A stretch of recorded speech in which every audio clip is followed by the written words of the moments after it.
Hello विद्यार्थियों, नमस्कार। आप कैसे हैं? आशा करता हूँ आप स्वस्थ होंगे, मस्त होंगे। कक्षा 12 में हिंदी साहित्य की जो अंतरा पुस्तक है, उसके 5 चैप्टर हमने पढ़ लिए थे। 6th चैप्टर है 23% सिलेबस घटने के बाद में 6th चैप्टर है तुलसीदास। तुलसीदास का कवि परिचय है। तुलसीदास का जन्म सन 1532 ईस्वी में उत्तर प्रदेश के बांदा जिले के राजापुर गांव में हुआ। उनके पिता का नाम आत्माराम दुबे था, माता का नाम तुलसी था। तुलसी का जन्म मूल नक्षत्र में हुआ था। अशुभ अशुभ नक्षत्र में पैदा होने के कारण बालक तुलसी को माता पिता ने जन्म से ही त्याग दिया था। इसलिए बालक तुलसी का जीवन घोर कष्टों में बीता। बचपन में ही माता पिता से बिछड़ जाने के कारण उन्हें भिक्षाटन कर जीवन यापन करना पड़ा। भिक्षा मांग करके जीवन यापन करना पड़ा। बाबा नरहरि दास ने उनका पालन पोषण किया, उन्हें शिक्षा दीक्षा के साथ राम भक्ति का मार्ग बताया। तुलसीदास का विवाह दीनबंधु पाठक की पुत्री रत्नावली से हुआ था।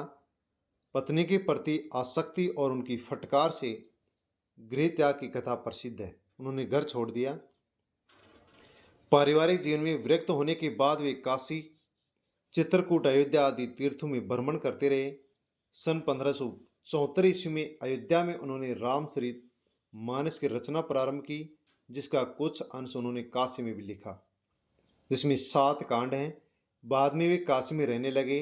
वहीं पर 1623 ईस्वी में उनका निधन हुआ। तुलसीदास के द्वारा जो रचनाएं लिखी गई, उनके जो पद हमारी पाठ्य पुस्तक में सम्मिलित किए गए हैं, उनका हम अध्ययन करते हैं। सप्रसंग व्याख्या पढ़ते हैं।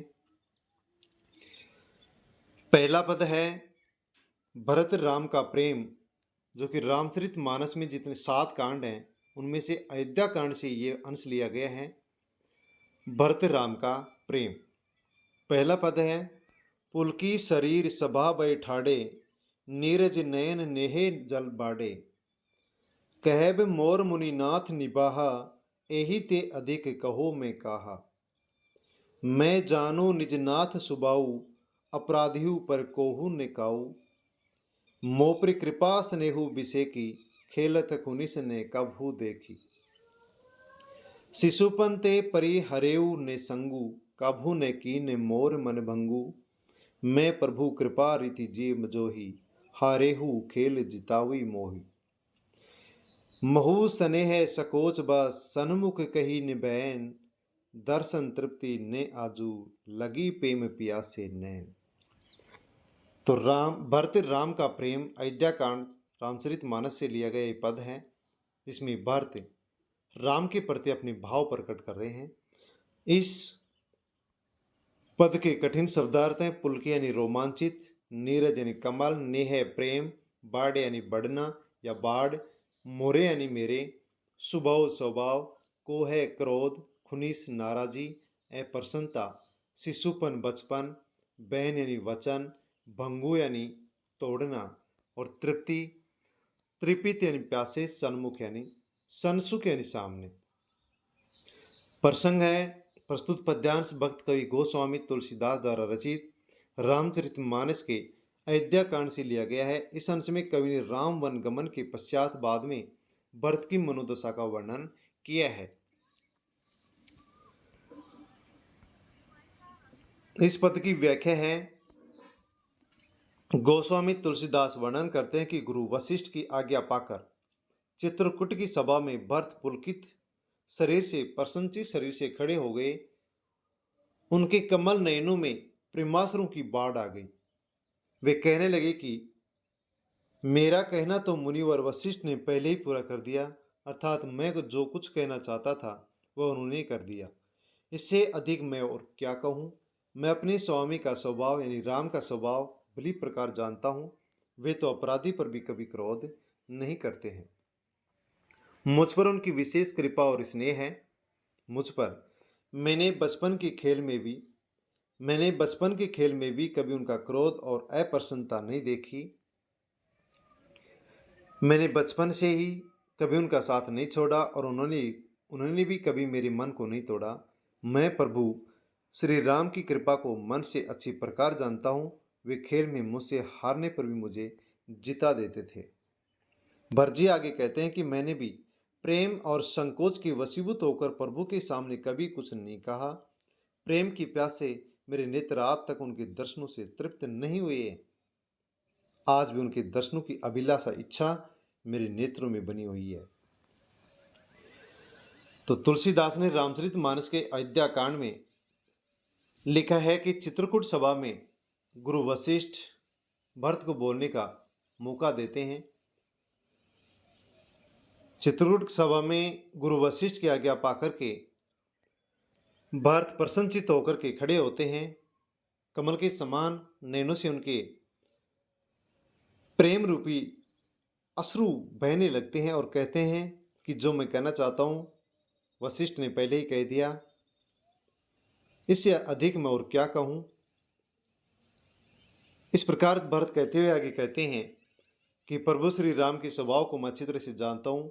वे अपराधी पर भी क्रोध नहीं करते हैं। जब बचपन में हम खेलते थे कभी भी क्रोध और प्रसन्नता से उन्होंने खेल नहीं खेला। कभी भी उन्होंने मेरे मन को नहीं तोड़ा। हमेशा उनकी कृपा मेरे ऊपर बनी रही। श्री राम खेल में यदि जीत जाते थे तो भी हम हारे हुए को ही जिताते थे। आगे बरजी कहते हैं कि मैं प्रेम और संकोच के वशीभूत होकर के प्रभु श्री राम के बारे में और क्या कहूँ। यहाँ तक कि आज तक मेरे नेत्र प्रभु श्री राम के दर्शनों को दर्शन करते हुए भी दर्शनों से तृप्त नहीं हुए। हमेशा मेरे नेत्रों में ये अभिलाषा इच्छा होती है कि मैं उनके दर्शन करता रहूं। इस पद का विशेष है कि भरत का राम के प्रति अनन्य प्रेम व्यक्त हुआ है। नीरज नय में रूपक अनुप्रास अलंकार है। खेलत खुनी स्नेह सकोच में अनुप्रास अलंकार है। शांत रस माधुर्य गुण भाषा अवधि है। तो चौपाई और दोहा छंद है। दूसरा पद है विधि ने सकेऊ सही मोर दुलारा नीच बीचू जननी मिस पारा यहू कहत मोई आजू ने शोभा अपनी समूजी साधु सूची को भा मातु मंदी में साधु सुचाली उर अस आनत कोटि कुचाली फ्रैकी कोदव बाली सुसाली मुक्ता परसव की संबुक काली। कठिन शब्दार्थ हैं। विधि भाग्य विदाता, मोर यानी मेरा, मिस बहाना, जननी माता, मंदी नीच, सूची पवित्र, कुचाली बुरी चाल, कोदव कोदो मोटे अनाज की किस्म, बाली बाल, फ्रह पैदा, सुशाली यानी अच्छा दान, मुक्ता यानी मोती, शंभु घोंगा, उदधि समुद्र, अवगाहु यानी डूबना। प्रसंग है प्रस्तुत पद्यांश भक्त कवि तुलसीदास द्वारा रचित रामचरितमानस के अयोध्याकांड से लिया गया है। इस अंश में कवि ने चित्रकूट में भरत की श्री राम से भेंट का वर्णन किया है। व्याख्या है चित्रकूट की सभा में भरत भाव विवल होकर कहते हैं कि विधाता को भी मेरे प्रति श्री राम का प्रेम सहन नहीं हुआ। उसने मेरी माता का बहाना बनाकर षड्यंत्र रचकर मेरे और स्वामी के बीच अंतर पैदा कर दिया है। मुझे कहते हुए आज शोभा नहीं देता कि कौन साधु है और कौन पवित्र। इसका निर्णय तो दूसरे लोग ही करेंगे। माता नीच है और मैं साधु और सदाचारी हूँ। ये विचार हृदय में आना भी करोड़ों दुराचारों के समान है। क्या कोदव अर्थात जंगली अनाज से उत्तम धान पैदा हो सकता है? क्या काले घोंगू से उत्तम कोटि का मोती उत्पन्न हो सकता है? अर्थात नहीं। मैं सौपन में भी किसी को तनिक भी दोष नहीं दे सकता। कहने का भाव है कि मेरे भाग्य में जो लिखा था उसे विधि ने बहाने से छीन लिया है। इसमें किसी अन्य का दोष नहीं है। दूसरे पद में चित्रकूट की सभा में भरत भाव विवल कहते हैं कि विधाता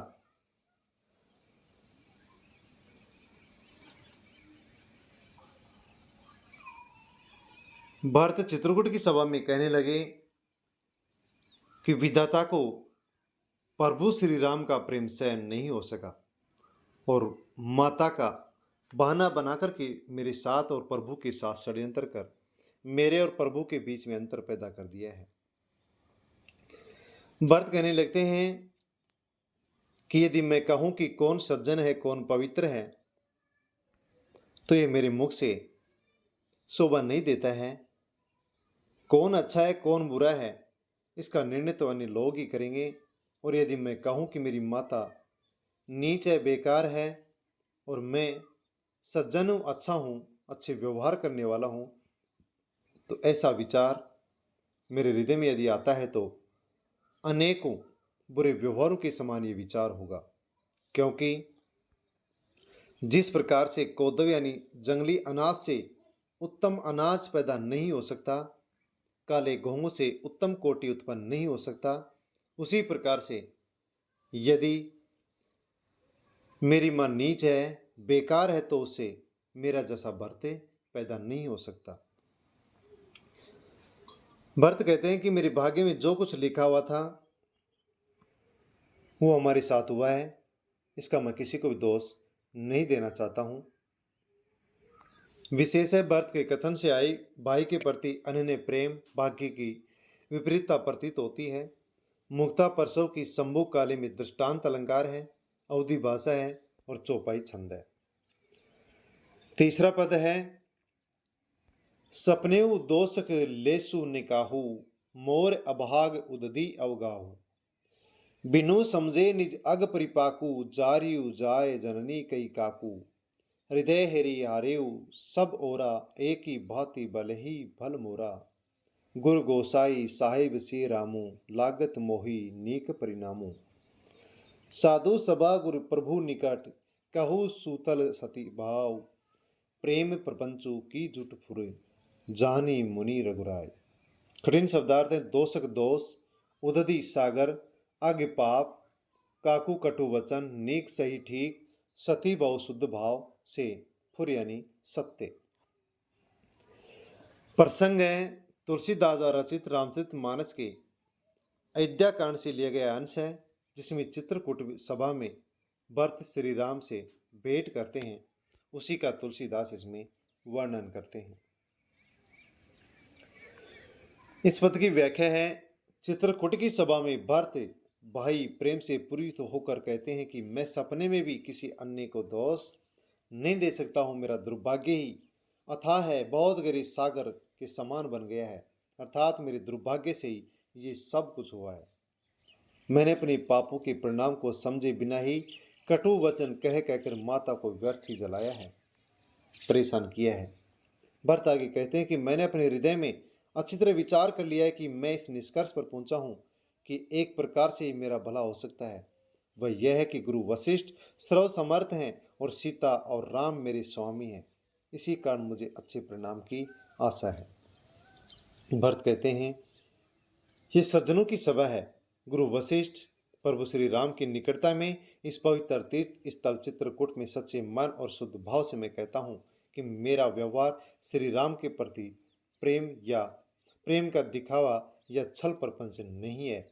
इस बात को मुनिवर वशिष्ठ और अंतर्यामी श्री रघुनाथ जी जानते हैं। तो इस पद में चित्रकूट की सभा में भरत अपने भाई राम के प्रति पूरित होकर के भर करके कहते हैं और तुलसीदास लिखते हैं कि भरत कहने लगा कि मैं सपने में भी इस घटना के लिए किसी को दोष देना नहीं चाहूँगा, क्योंकि जो मेरा दुर्भाग्य है वो बहुत गहरे सागर के समान बन गया है। मेरे दुर्भाग्य के कारण सब कुछ हुआ है और मैंने अनेक पापों के परिणाम को जानते हुए बिना कुछ सोचे समझे अपनी जो माता को कहा है वो व्यर्थ ही कहा है, उनको व्यर्थ में मैंने परेशान किया है, क्योंकि जो भाग्य में लिखा हुआ था वही हमें मिला है। भरत कहते हैं कि मैं सोच विचार करके इस निष्कर्ष पर पहुंचा हूं कि मेरा इसी में भला है कि गुरु वशिष्ठ सर्व समर्थ हैं, माता सीता और प्रभु श्री राम मेरे स्वामी हैं, इसी कारण से मुझे अच्छे परिणाम की आशा है, जो कुछ होगा अच्छा ही होगा। आगे भरत कहते हैं कि सज्जनों की सभा में इस पवित्र तीर्थ स्थल पर गुरु वशिष्ठ प्रभु श्री राम के सामने मैं कहना चाहता हूँ, शुद्ध और सच्चे मन से कहना चाहता हूँ कि प्रभु श्री राम के प्रति ये प्रेम का दिखावा नहीं है, छल कपट छल प्रपंच नहीं है, जिसको गुरु वशिष्ठ और प्रभु श्री राम जो अंतर्यामी हैं जानते हैं, समझते हैं। विशेष है भरत के कथन से भ्रातृ प्रेम विश्वास भाग्य की विपरीतता की व्यंजना हुई है। इसमें कौदव शंभु कैकेयी के लिए प्रयुक्त हुए हैं। मातु मंदी समुझी साधु सूची जारी जाय जननी गुरु गोसाई साहिब सी आदि में अनुप्रास अलंकार है। अवधि भाषा एवं चौपाई धोवा छंद है। नेक्स्ट चौथा पद है, इनमें चौपाइया हैं। एक पंक्ति में 16 मात्राएं होती हैं। भूपति मरण प्रेम मनु राखी जननी कुमति जगतु सबहु साखी देखिन जाहि विकल मैं तारी जरी दुसह जर पुर नर नारी माही सकल अनरथ कर मूला सो सुनी समुझी सही सब सूला सुनी बन गन गवनु किन्हे रघुनाथा करी मुनि वेश लखन से गाथा। कठिन शब्दार्थ है। भूपति राजा महाराज दशरथ, प्रेम यानी प्रेम, पनु यानी प्रतिज्ञा, कुमति कुबुद्धि, साखी यानी साक्षी गवाह, मैं तारी माताएं, जरताप यानी जवर, पुर यानी नगर अयोध्या, मही यानी मैं ही, सूला यानी दुख। भक्ति काल के राम भक्त कवि तुलसीदास द्वारा रचित रामचरितमानस जिसमें 7 कांड हैं, उसके अयोध्या कांड से यह अंश लिया गया है, जिसमें चित्रकूट सभा में भरत निवेदन करता है। व्याख्या है, कवि तुलसी लिखते हैं कि भरत चित्रकूट की सभा में कहने लगे कि श्री राम की वन गमन करते ही राजा दशरथ ने अपने प्राण त्याग कर प्रेम की प्रण की लाज रख ली। माता की कुबुद्धि का तो पूरा संसार ही साक्षी गवाह है। व्याकुल माताओं की दशा देखी नहीं जाती। नगर के समस्त नर नारी ऐसे नहीं दुख के ताप से जल रहे हैं। भरत कहने लगे कि मैं ही इन सब अनर्थों का मूल हूँ। ये सब सुन और समझकर भी सब दुखों को सहन कर रहा हूँ। लक्ष्मण सीता जी के साथ मुनि वेश धारण कर श्री राम वन को चले गए। वे बिना जूते चप्पलों के नंगे पैरी पैदल वन को प्रस्थान कर गए। तो इस बात को सुनकर मैं घायल की तरह छटपटाता रह गया। तुलसीदास लिखते हैं कि भरत चित्रकूट की सभा में कहने लगे कि श्री राम जैसे ही वन को गए, राजा दशरथ ने प्राण त्याग दिए और उन्होंने अपने प्रेम के प्रण की लाज रख ली। लेकिन मेरी माता जो कुबुद्धि है, जिसमें कुबुद्धि भरी हुई है, उसका तो पूरा संसार ही साक्षी गवाह है। राम को वन में जाने के बाद सब माताओं की दशा बहुत बेकार है, बेचैन है। नगर के सभी समस्त नर और नारी असहनीय दुख को सहन कर रहे हैं। भरत कहने लगे कि इन सब अनर्थों का मूल मैं हूं। लेकिन ये सब सुनकर के समझ करके भी मैं इन दुखों को सहन कर रहा हूं। लक्ष्मण सीता जी राम के साथ मुनि वेश धारण करके वन में चले गए। बिना जूते चप्पल पहरे नंगे पैरों से चले गए, वन को प्रस्थान कर गया। और जब मैंने घटना सुनी तो इस घटना को सुन करके मैं एक घायल इंसान की तरह छटपटाता रह गया। भरत की वेदना विह्वल दशा पश्चाताप का वर्णन हुआ है। पान हिनय पयोदही निहरी निषाद कुलिस कठिन जियत जीव जड़ विषम विषु में अनुप्रास अलंकार है। कुलिस कठिन उर में उपमा अलंकार है। दोहा चौपाई छंद है। अवधि भाषा का इसमें प्रयोग हुआ है। 5वां पद है,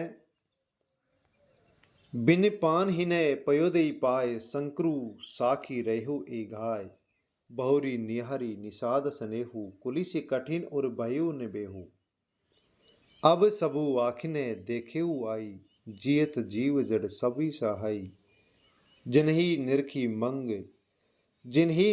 मग सापिनी बीछी तजी विषम विषु तापस तीछी तेर गुनंदन लखनऊ सिए अनहित लागे जाय तासु तने तजी तुस दो देव सवा सहावई काहे। कठिन शब्दार्थ हैं। पान इन्हें जूते पद त्राण पयो पया देही पैदल शंकरु शंकर शिव गहाय निगाव निहरि देखना कुलिस वज्र कठोर बेहू फटना बेदन सभी सभी निरखी भेद कर बीछी बिच्छू तापस क्रोधी तीछी तीव्र तीक्ष्ण अनहित शत्रु तनय यानी पुत्र। प्रस्तुत पद्यांत भक्ति काल के राम भक्त कवि तुलसीदास द्वारा रचित रामचरितमानस के अयोध्या कांड से लिया गया प्रसंग है, जिसमें चित्रकूट सभा में राम के सामने भरत करुण निवेदन प्रस्तुत करता है।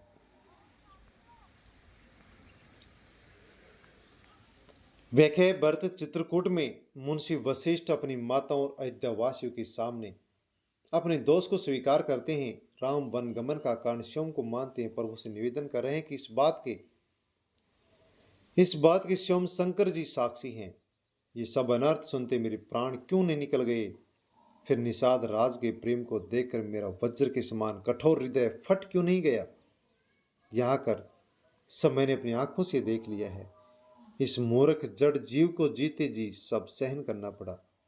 जिन प्रभु श्री राम को देखकर रास्ते के सांप और बिच्छू भी अपना तीक्ष्ण तीखा जहर और भयंकर क्रोध को त्याग देते हैं, इसी प्रभु श्री राम लक्ष्मण सीता जी जिनको शत्रु सम दिखाई दिए, इसी माता कैकेयी के पुत्र भरत और मुझको छोड़कर और किसी विधाता ने इतना दुख सहन करने को दिया, अर्थात किसी को नहीं।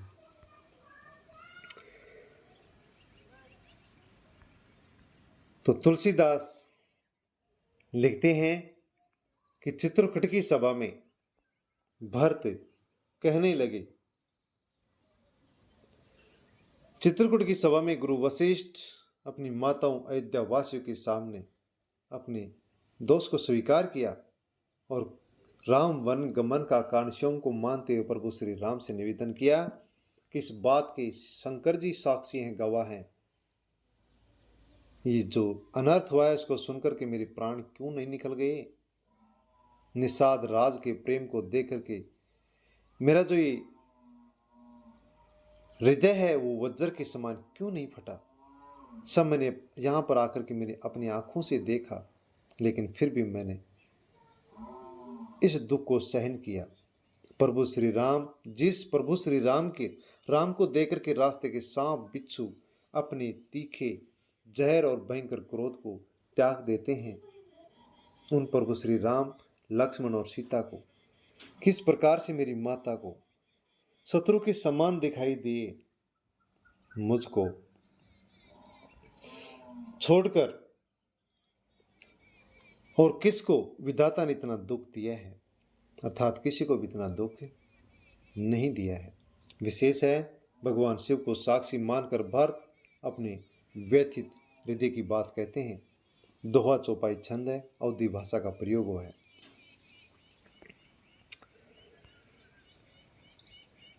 पद है जो तुलसीदास की रचना गीतावली से लिया गया है।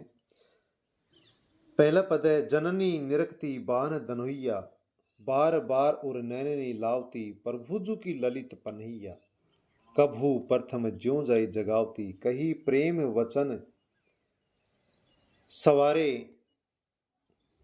उठू तात बली मातु बदन पर अनुज सखा सब द्वारे कभू कहती यो बड़ी बार भई जाऊ भूप पह भया बंधु बोली जेई जो भावे गई निछावरी मैया कभू समुझी वन गमन राम को रही चकी चितर लखी सी तुलसीदास ये समय कहते लागती प्रीति सीखी सी। जननी यानी माता, निरखती देखती, बाण बाण, धनुइया पाल धनुष छोटे धनुष बच्चों के धनुष, और हृदय नैननी नेत्रों से पनैया जूते चप्पल सवारे सुबह बदन मुख अनुज छोटा भाई सखा मित्र भूप राजा चित्र लिखी सी चित्र के समान एकदम जड़ स्थिर सीखी सी मोरनी के समान। प्रस्तुत पद भक्त कवि तुलसीदास द्वारा रचित गीतावली से लिया गया है और इस पद में कवि तुलसीदास ने राम वन गमन के बाद में माता कौशल्या के हृदय में जो वेदना है वो किस प्रकार से तुलसीदास इसमें उसका वर्णन करते हैं। जिसकी व्याख्या हम पढ़ते हैं। तुलसीदास वर्णन करते हुए कहते हैं कि माता कौशल्या श्री राम के बचपन की धनुष बाणों को देखती है, उनकी सुंदर ज्योतियों को बार बार अपने नेत्रों और हृदय से लगाती है। कभी कभी तो माता पहले की तरह ही प्रातः काल में प्रिय वचन बोलकर श्री राम के भवन में पहुंच जाती है और उनको जगाती है। हे बेटे उठो, तुम्हारे मुख सौंदर्य पर तुम्हारी माँ न्योछावर है। तुम्हारे सभी मित्र छोटे भाई दरवाजे पर तुम्हारी प्रतीक्षा कर रहे हैं, प्रतीक्षारत हैं। और कभी कहती है, भैया बहुत देर हो गई है, तुम महाराज के पास जाओ, सभी भाइयों को बुलाकर तुम्हें जो अच्छा लगे वह भोजन कर लो। तुम्हारी माँ तुम्हारे ऊपर न्योछावर करती है। कभी श्री राम के वनगमन की याद कर चित्र के समान चकित सी खड़ी रह जाती है। तुलसीदास कहते हैं कि उस समय माता कौशल्या अतिशय पुत्र प्रीति के कारण, प्रेम के कारण मोरनी जैसी प्रतीत हो रही है, जैसे कि अपनी प्रिय पुत्र की प्रतीक्षा में निरंतर अश्रुपात कर रही हो। तो इस पद में तुलसीदास श्री राम के वन में जाने के बाद माता कौशल्या के हृदय में कैसी वेदना होती है उसका वर्णन करते हुए कहते हैं कि माता श्री राम के बचपन की बाण धनुषों को देखती है, उनकी सुंदर ज्योतियों को बार बार अपने आंखों और हृदय के पास लाती है, लगाती है। कभी कभी तो पहले की तरह प्रभु श्री राम के भवन में पहुंचकर प्रिय वचन बोलते कि हे बेटे उठो, तुम्हारी माता तुम्हारे मुख सौंदर्य पर न्योछावर है। कहती है कि तुम्हारे सभी मित्र छोटे भाई दरवाजे पर तुम्हारा इंतजार कर रहे हैं। कहती है कि भैया बहुत देर हो गई, उठो, महाराज के पास जाओ, अपने सभी भाई बहनों को बुला करके वहां पर जैसा आपको अच्छा लगे वो भोजन करो। श्री राम के वन गमन की यदि उसको याद आती है तो माता कौशल्या एक चित्र के समान चकित सी खड़ी रह जाती है। तुलसीदास कहते हैं कि माता कौशल्या पुत्र प्रेम के कारण मोरनी के समान प्रतीत हो रही है। हमेशा प्रभु श्री राम के प्रेम के प्रति उनकी प्रतीक्षा में, उनके इंतजार में उनकी आंखों से लगातार अश्रुपात हो रहा है, आंसू गिर रहे हैं। विशेष माता कौशल्या की उन्माद दशा, भाव विवलता का वर्णन, अनुप्रास, उपमा, पुनरुक्ति, प्रकाश का अलंकार का प्रयोग हुआ। इस पद में वात्सल्य रस के वियोग पक्ष का वर्णन हुआ है। ब्रज भाषा की मधुरता और कोमलता भावानुकूल है।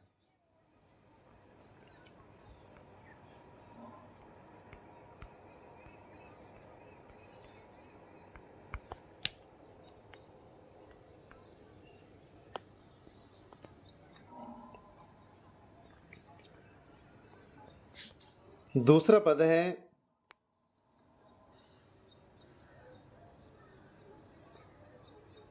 राखो एक बार फिरी आओ, एबर बाजी बिलो की आपनी बहुरो बन ही सिदाओ।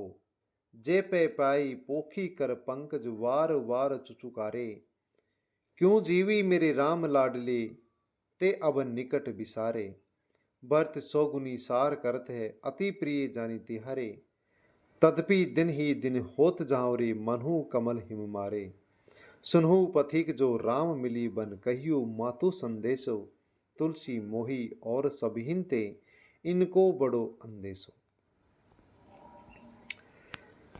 कठिन शब्दार्थ है। राघव राघव राम, बर श्रेष्ठ बाज यानी घोड़ा, बिलो की देकर बहुरो, फिर पुनः बन ही यानी वन में, सिधाहो सिधारना चले जाना, पै दूध पानी, पोखी बहलाना पुचकारना, कर पंकज हाथ रूपी कमल, बिसारे बुलाया जाना।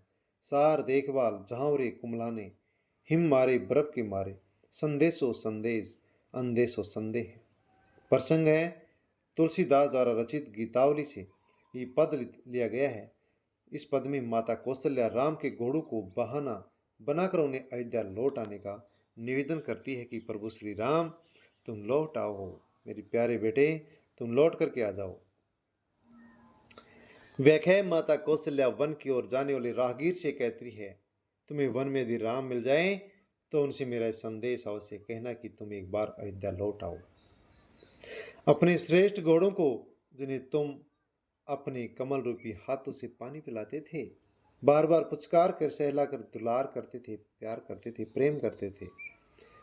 वे तुम्हारे द्वारा बुला दिए जाने पर भला कैसे जीवित रह सकते हैं? मेरे लाडले, तुम इनके दुख को समझो। तुम इन्हें एक बार देखकर वापस वन को लौट जाना। वैसे तुम्हारा भाई भरत तुम्हारी ही तरह इनकी 100 गुनी देखभाल करते हैं कि ये तुम्हारे अत्यंत प्रिय हैं, फिर भी तुम्हारे घोड़े दिन पर दिन दुर्बल होते जा रहे हैं। इनकी दशा पाला पड़ने से मुरझाए कमल के समान हो गई है।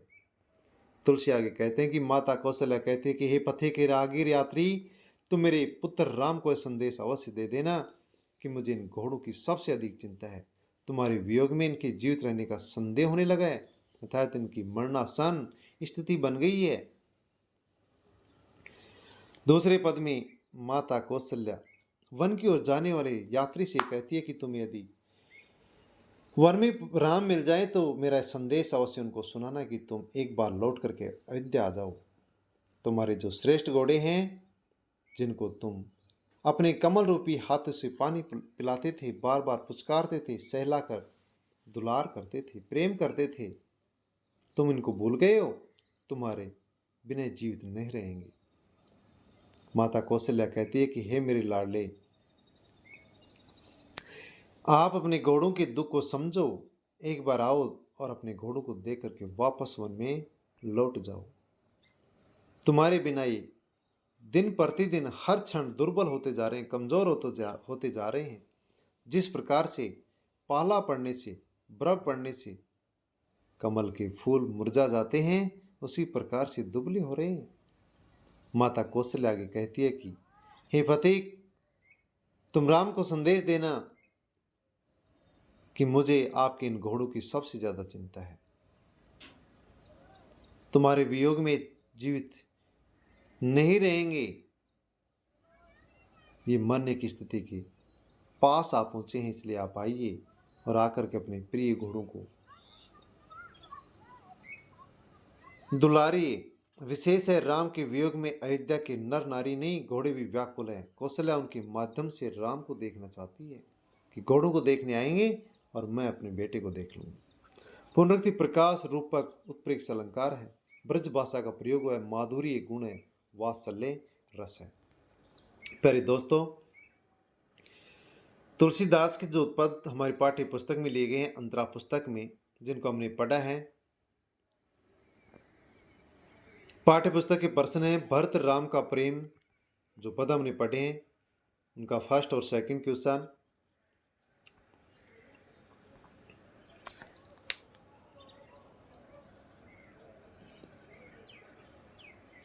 थर्ड क्वेश्चन का आंसर है फोर्थ और फिफ्थ जो पद हैं।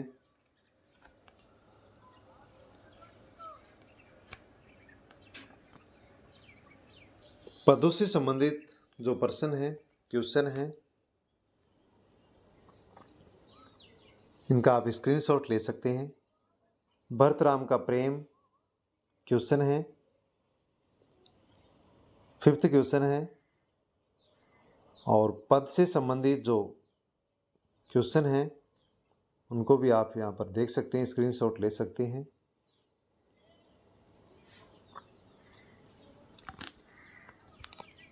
प्यारे विद्यार्थियों, वीडियोस को टेलीग्राम, व्हाट्सएप, फेसबुक के माध्यम से अन्य विद्यार्थियों के पास भी सेंड करें, शेयर करें, चैनल से जुड़ें, सब्सक्राइब करें, बेल आइकन दबाकर ऑल पर क्लिक करें, लाइक करें, कमेंट करके अवश्य बताएं कि वीडियो कैसा लगा।